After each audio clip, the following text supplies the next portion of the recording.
What's up, Degenerate Nation? Welcome to the Big Bets on Campus podcast presented by BetMGM. This is the weekend college basketball betting preview. I'm Stuckey. Joining me, as always, Mike Calabrese and Mike Randall. The Mike and Mike's got a lot to get to today. We will obviously talk some weekend spots, rapid fire. Really light Friday card. It's pretty crazy as college basketball bettors. It gets like 7 games on Friday and 155 on Saturday, but it's the way it works. We will add to our futures portfolio with a little futures roundtable. But before we get to either of those items, let's talk the week that was. You can go any way with this. I am going to go to Randall first as punishment to Calabrese for recommending the Delta Devils on the earlier week podcast. Randall, what do you got from this week, or what do you want to talk about? It's just college basketball at its best, guys. Per Bet Labs, unranked home favorites versus ranked opponents. So your home and your favorite as an unranked team against a ranked opponent. Now 57-20 straight up over the past 2 seasons per Bet Labs. That's a 20% ROI. We saw it last night. Nevada doing it to Colorado State. That's why college basketball is at its best right now. You have those situations, Alabama playing Auburn, so many great examples, and that's why it's fun. That's why the betting is fun. And the other one, Stuck, I'm happy about is Bradley and Indiana State struggled. They didn't cover, but they got to the window, setting up a colossal rematch here after Indiana State won the first one at Bradley on Saturday. So mid-majors are alive. Home teams that are unranked are live as favorites. College basketball, what's better than this? Yeah, I will say that these a lot of these spots that, I've been talking about since the forum days for 20 years, they are starting to get priced much more efficiently. So a lot of these times I'm choosing to just roll with money line on these, or you have to get them early. You saw it with Alabama last night. What did the line get out to 3.5? They still end up covering, but you have to sweat a layup at the end. I think it got to 4.5, man. I think if somebody could have got 4.5, yeah, that means 4.5. Yeah. So these things are, a spot, like I say this all the time, but a spot even 6-7 years ago, where a team would have opened +3, and then closed like 1. It's opening pick and closing like -2.5. So the market is much more keen to these spots. So you got to give them early. And or just go with money line in some of these spots where, as you mentioned, that what you mentioned was straight up the record. Yep. But some of these lines are going crazy, especially if you wait. They're just getting steamed out to oblivion. Randall, Calabrese, your punishment is over for your Delta Devils. Maybe that's your takeaway from the week that was. Mississippi Valley State can't win basketball games. What do you got? Yeah, I'll go ahead and do the self-imposed sanctions. I'm not going to bet a SWAC game for at least a week. I'm going to put myself in time out there. But the A10 coming to my rescue. St. Joe's winning outright against UMass. That was a gutsy win. I think that repositions them to be in the race to be a top 4 team in the A10, gives them some confidence winning on the road. But my main takeaway, I mentioned this on the Monday pod. I was talking about the 3-horse race in the SEC between Kentucky, Tennessee, and Auburn. And the big question for Auburn was, can they get any guard play? Well, they go to T-Town. Johnny Broome has 25 and 14. Jalen Williams, 11 rebounds.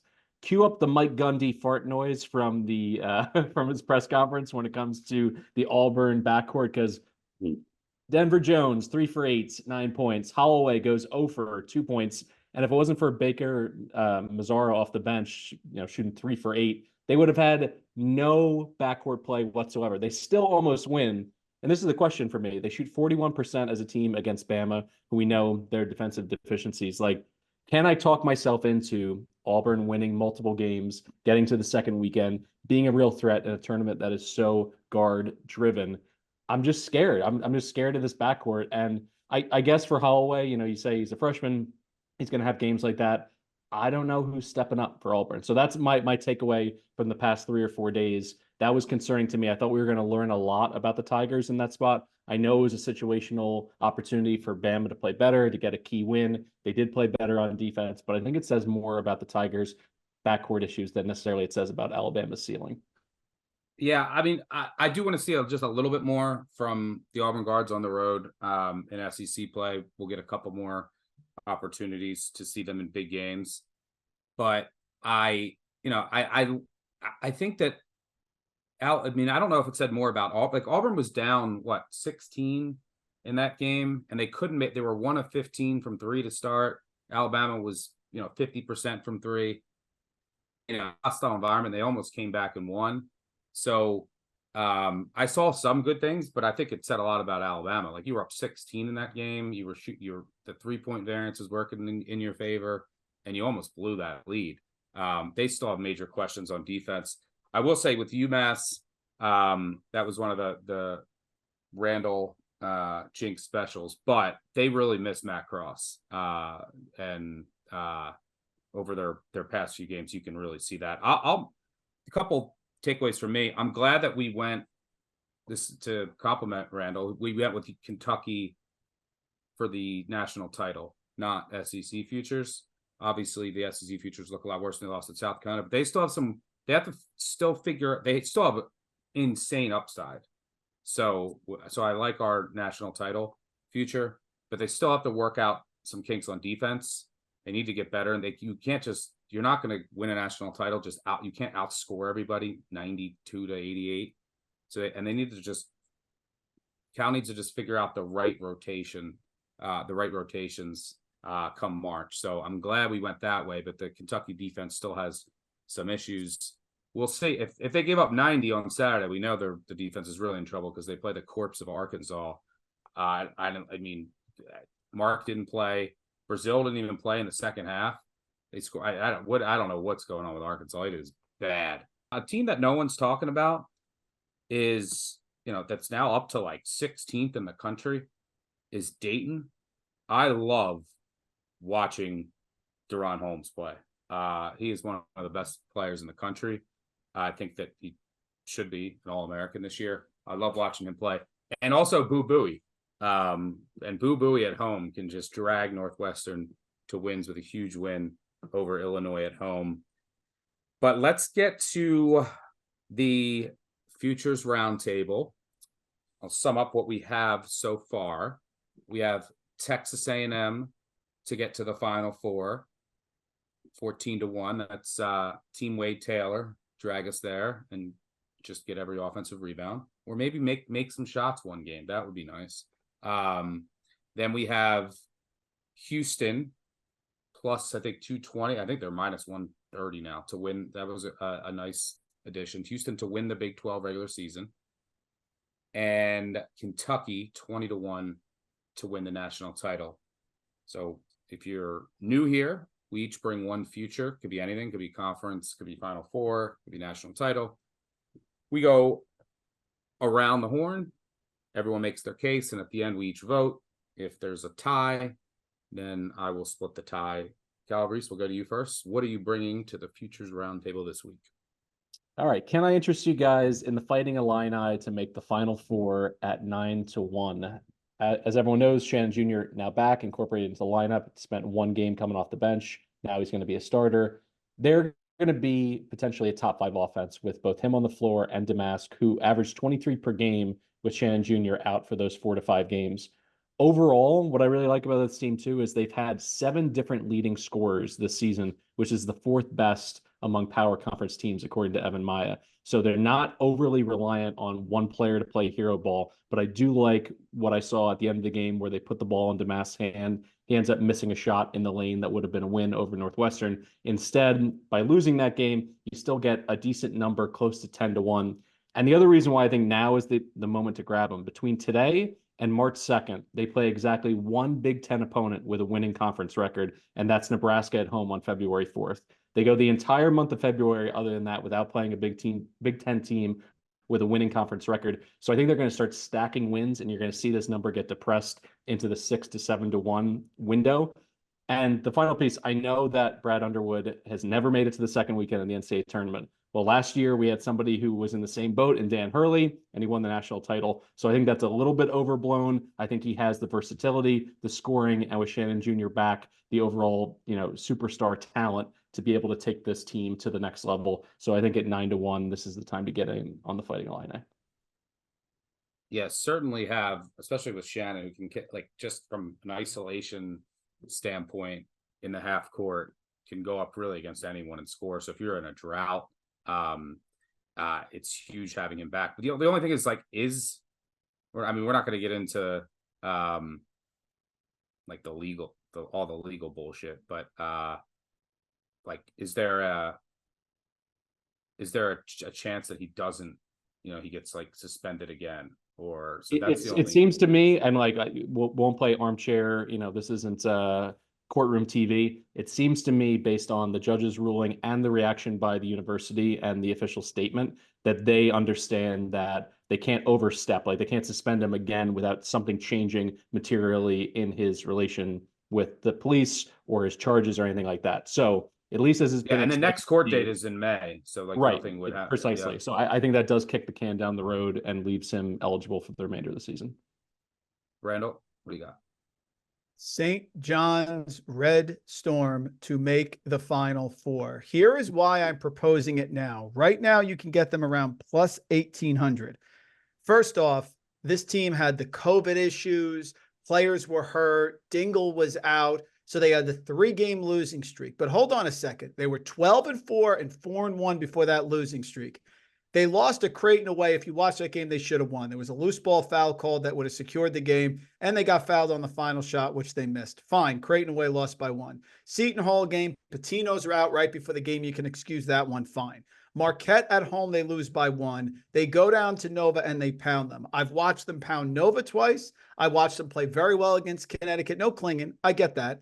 But this is the time to buy this team. They have Xavier. They have Connecticut at home. If they beat them, these odds are going to skyrocket. I believe there is great chemistry. I know it's narrative street, guys, but there's great chemistry with this team. Pitino always gets his teams better, and they're always going to be ready when you get into the tournament. Soriano's praising the guy. They need to improve their shooting. I get that. But they've come through a stretch where players have been out. Pitino was out, and they lost 3 straight games. This team is going to get hot again. I believe they are the second best team in the Big East, next to UConn, of course. I'm not buying Seton Hall solid. I get it, but I'm not buying it. I think they're better than Marquette. I think this team is for real. I like St. John's Red Storm. Forget with Creighton. We've discussed them ad nauseum. They didn't cover again for me last time as well. St. John's Red Storm to the Final Four. They have the talent. They have the pieces. They have the depth. They have the coach. And right now is a buy low spot, plus 1,800. So we have a podcast first. Sorry, Calabrese, you're out. Somehow that was my future. St. John's. So you're saying that the polling data on me getting this is probably low with both of you guys on the same pick. Yeah. Okay. And it wasn't like last time when we had a national title. This is I have the exact same pick. You actually can find 24-1 out there. Mm-hmm. I love this bet. I did a podcast. Should have bet more. Shout out to my guy Will Hill.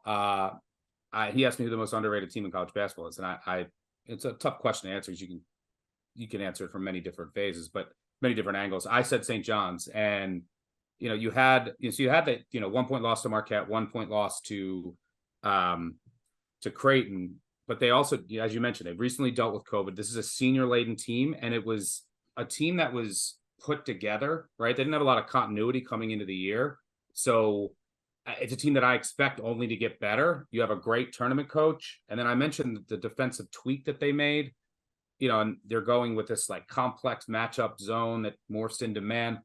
So what does that do? Well, so far when they've used it, it's been very effective, but that also makes them extremely difficult to prepare for in a tournament setting. And you have a great tournament coach with just seniors all over.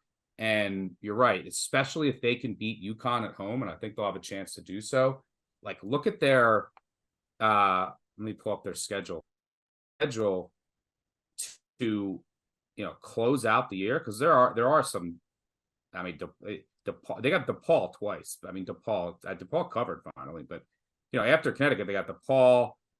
Yeah, then to close the year, it's Georgetown, Seton Hall at home, Providence on the road, Georgetown, Creighton at home, Butler, DePaul, and Georgetown again. So, I mean, I agree. This is the time to buy them. Great tournament coach, senior laden team that I think is only going to get better. And they have this, and another thing I like about them is they're not too reliant on shooting, right? So they can hit some threes, but they're not an elite shooting team. They don't shoot a ton of them, and they get a ton of offensive rebounds. So they're very immune to just, hey, we had an off shooting night, so we get upset by the 14 seed. So I really like the St. John's team.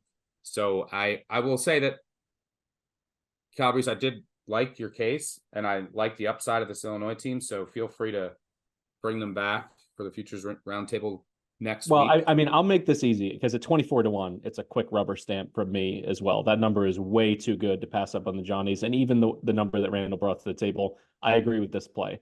But I have a question for both of you. Either one can answer. You're going to bed with your Felipe Lopez footy pajamas. You're all about St. John's. I get it. Can someone explain to me what's happened with Jordan Dingle? Because I watched the kid play a ton at Penn, and he could fill it up. Is it just confidence issues? Is it something in terms of the rotations? Is it something in terms of the way that they're using him when he's on the floor with Jenkins? He can't score. Like, you look at his game log, and there's so many single-digit performances. Because if he turns into a 14 or 16 point per game scorer, I absolutely think this team has the goods to not only go to the Final Four, but maybe win the national title with Pitino. Everything that Stuck laid out in terms of tournament coaching, I think in that format, absolutely true. Are we going to get the Dingle that we saw at Penn, even a shadow of that version? Because at this point, like, maybe they should be playing him less minutes because he's just not doing it. The game last night, 0 for 5 from 3 against Nova in a game that they didn't need him, but clearly, like, is he a drag on the offense? So I'll pitch it to you guys. Is there anything that can be done to resurrect his performance? I'll go first, Doug. I think the issue with Dingle is that he is trying to fit in, Mike, to this team. I think they are all buying in about being unselfish, maybe to a fault. He was the clear alpha at Penn. Yes, he's moving up now. I get that. But I think he's really overconscious trying to fit in and use his role. He will get hot at some point. He will regress. And I think people will start adjusting. I just think he's trying to be part of the group. I mean, they have 10 guys averaging 10 minutes or more per game. So it is a deep rotation. But I think when push comes to shove at the end of the year, he will start to get hot, which goes to Stuckey's point, which is why I think they have upside. Go ahead, Stuck. Yeah, no, I mean, whenever he scores in double digits, this year they've been really good, and I think that they, part of it is he's stepping up in class, like the physicality of the Big East. Mm-hmm. I just think he's still finding his role. They just need his shooting, really. And he has to just find, he went from just the guy, like literally at Penn, he would have to create every single time down the court, right? So he has to just find who he is in this offense.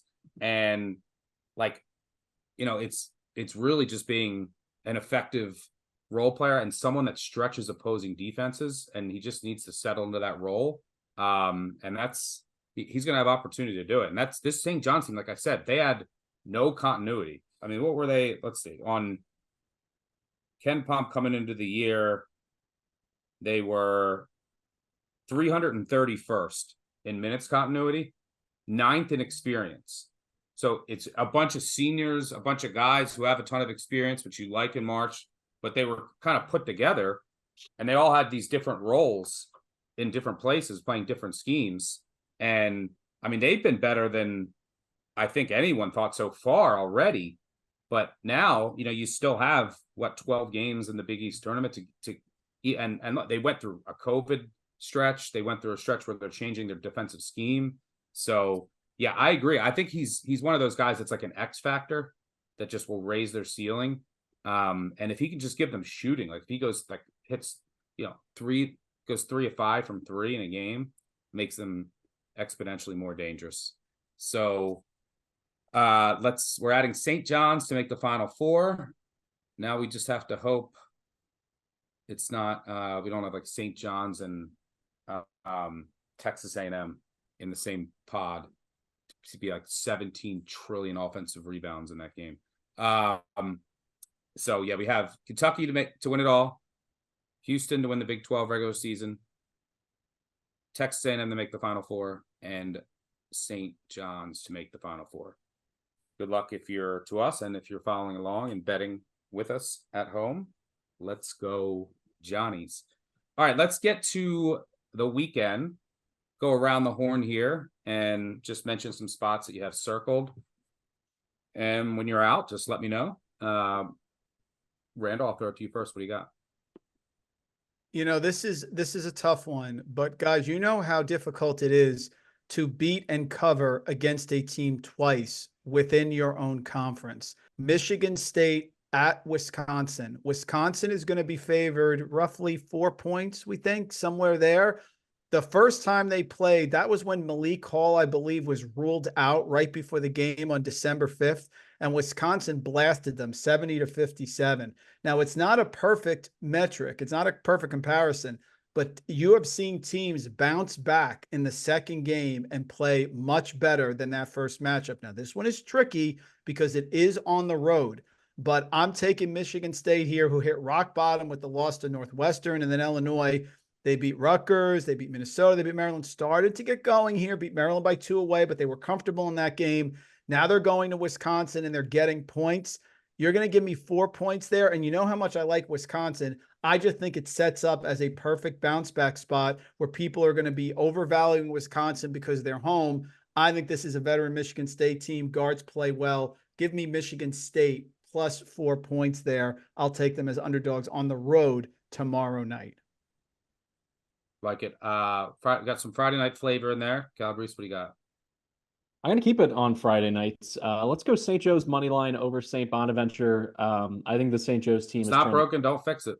Exactly. And you know what is broken? The Bonnie's offense. They're 1-4 in their last 5 straight up. In those losses, they're averaging 59 points per game.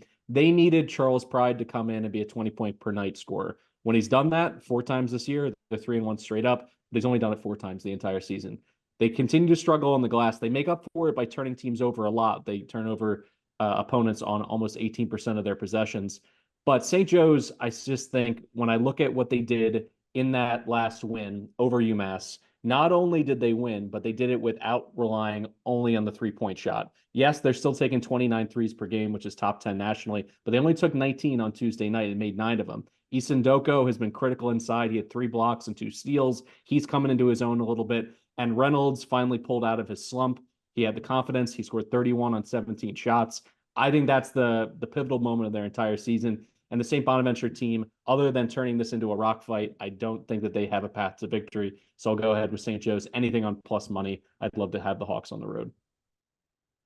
When Calabrese talks the Hawks, you always listen.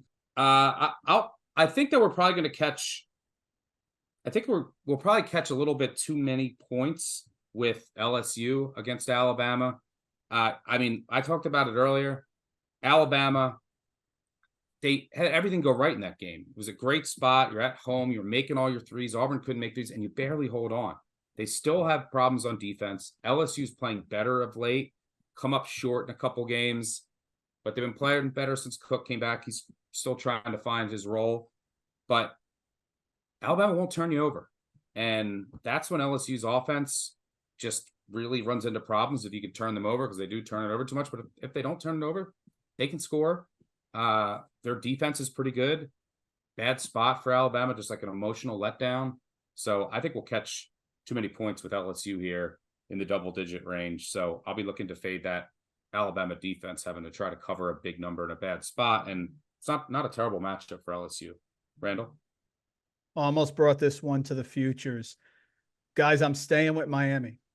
They are Pittsburgh is going to Miami on Saturday. Now, everybody wants to jump on Miami. Well, hold on a second. They played Syracuse without Omir inside. That's a big difference.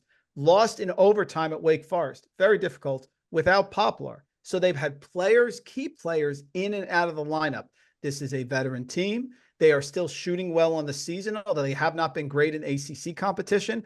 I don't believe in Pittsburgh. I don't believe in their offense. I love laying points against teams on the road who cannot make free throws. Pittsburgh is 66% in the conference this year, 68% on the season. I like Miami. It's going to be a low number because you have a Pittsburgh team that beat Duke away without some key players. Georgia Tech away. Congratulations with that.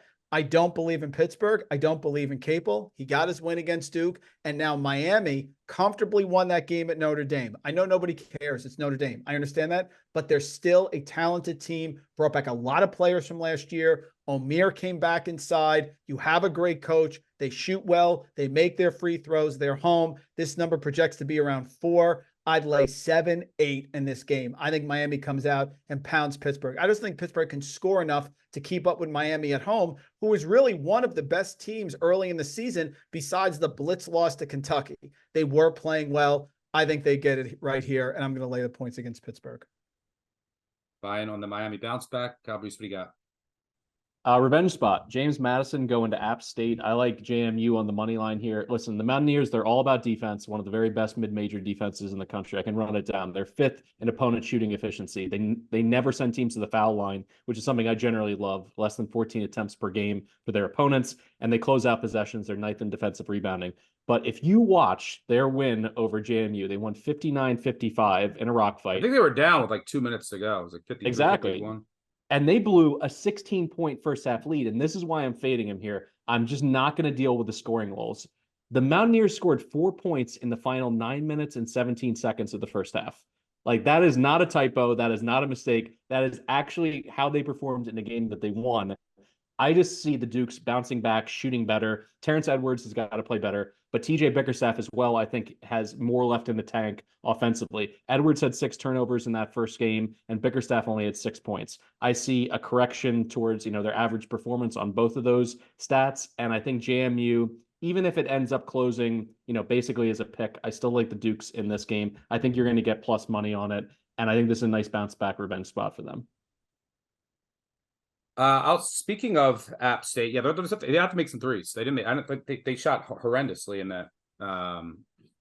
in that first meeting. But as long as they can make some threes here, I have a ton of respect for Dustin Kearns, and they can really defend the rim. But yeah, JMU should be right in this game. That should be a good one.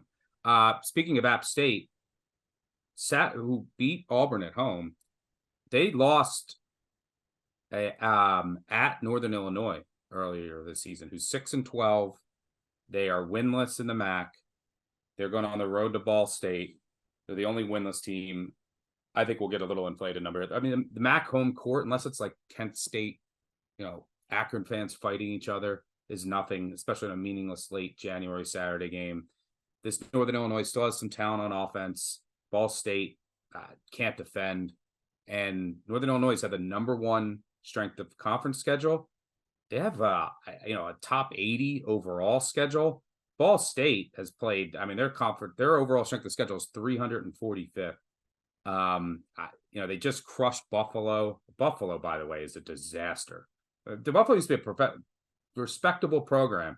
Especially they at home. are. Yeah. They are 2-16, and one of the wins came against Roberts Wesleyan, whatever that is. So. Yeah, I'm not buying into Ball State here. I think this game is one possession-ish game. It's a good time to buy Northern Illinois. So some action with the Huskies, the winless Huskies on the road. I actually think they get the outright win. Randall? Last one for me, guys. Let's go to the Ivy League. I like Cornell here at home on Saturday against Princeton. They're going to be getting points. I think they're the better team. Princeton has been great all year, but Cornell is battle-tested, has played some tough games. Decent competition here, has looked good. They did lose away at Baylor, but that was a tough game. They shoot threes well. They're great inside the arc. They force a lot of turnovers. I just like the fact that I'm getting points. I mean, could Princeton eke it out? Sure. But you're going to give me 3 points, maybe even 4 points here with Cornell at home. Cornell has beaten Princeton at home, I believe, 3 of the last 4 times they've played. Little Ivy League. We got 3 teams tied atop the top here of the Ivy League with Princeton, Yale, and Cornell. And Princeton here, not only Cornell on Saturday, following week they go to Yale. They play Yale. So I'm going to go with Cornell here against Princeton in Ivy League action on Saturday. Got some Ivy in there. Cowboys, got anything left? I'm going to go to a conference I never really picked from. Just kidding. The A10 one more time. Dayton laying 2 at Richmond. Stuck brought him up. This team is an absolute wagon. 13 straight wins, 8-5 against the spread in that stretch. Their 3-point shooting, mega elite, 7th nationally, 40%. And it complements Holmes perfectly because his play has just been off the charts. He's the 10th rated player in America by game score efficiency ratings. And since December 9th, he's averaging 23.5 points, 9 boards, and 3.5 stocks. But this is the stat that I love the most. He's only gotten into foul trouble twice since September 9th. But even playing with 4 fouls, he played 36 minutes against UMass and 35 minutes against Troy. When your best player is also big in college basketball with only 5 fouls to go around, you have to be able to play and adjust your game when you have foul trouble to stay on the floor. He always does that. Now, you got Richmond playing at home. They're 6-1 in the A10, but half of their wins. Can they stop Jordan King? Can they stop Jordan King is the question. Precisely. He has gone off 3 times in the last 5 games, 31 against Mason, 24 against Davidson, 32 against George Washington. But I think this Dayton defense is really good. They're 20th in opponent shooting efficiency. I think they're going to be able to at least keep him in check so he doesn't score in the 30s, because I think that's what it's going to require for the Spiders to beat a Dayton team that outside of that point guard position, they're better at every position on the floor. So I'll take the Flyers as a short favorite on the road. Yeah, I'm actually really looking forward to that game. I'll throw out 2. I'll make you guys just you pick one, which would you like better? Just for the listeners at home. Would you feel more comfortable betting on, and I guess we'll use KenPom projected spreads. Would you feel more comfortable betting on Ohio State +3 at Northwestern? Was hoping that we get a little bit more, but after that big win, they have no depth, by the way. Northwestern plays 5 guys basically who all played like 45 minutes in that game against Ohio State, who I think matches up decently. And I just don't like Northwestern is not a team I ever want to bet in the favorite role. I mean, this is also a team you got to remember that lost to Chicago State at home.